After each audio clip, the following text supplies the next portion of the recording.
আজ SSC result, একটি বার্তা তাদের জন্য যাদের ফলাফল আশানুরূপ হয়নি। মনে রেখো, এসএসসি রেজাল্ট জীবনের একটি অংশ, কিন্তু পুরো জীবন নয়। খারাপ রেজাল্ট এটা জীবনের ব্যর্থতা নয়, হয়তো এটা ধীর গতির পথ, কিন্তু তোমার সফলতা তুমি চেষ্টা করলে আসবেই। অনেকেই তাদের সন্তানদেরকে বলে থাকবেন যে তুই ব্যর্থ, তোর দ্বারা কিছু হবে না, আর কতবার ফেল করবি। এই কথাগুলো আমাদের অবশ্যই বলা উচিত নয়, বরং এই মুহূর্তে তাদেরকে বলা উচিত তুই চিন্তা করিস না, তোর সময় আসবে, একটা রেজাল্টই জীবন নয়। আমরা তাদেরকে অবশ্যই বলবো, তার কাঁধে হাত বুলিয়ে সহানুভূতিশীল ভাবে, যে আমরা তোর পাশে আছি, তুই ধৈর্য ধর, আমরা তোর পাশে আছি, তুই নতুন ভাবে শুরু কর। বরং তাকে আমরা এটাও বলতে পারি, এর একটা রেজাল্টই প্রমাণ করে না যে তুই পারবি না।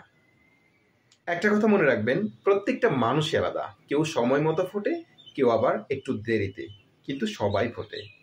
একটু সাহস, একটু সহযোগিতা, একটু সহানুভূতি পেলে প্রত্যেকটা মানুষই তার সম্ভাবনাকে জাগিয়ে তোলে।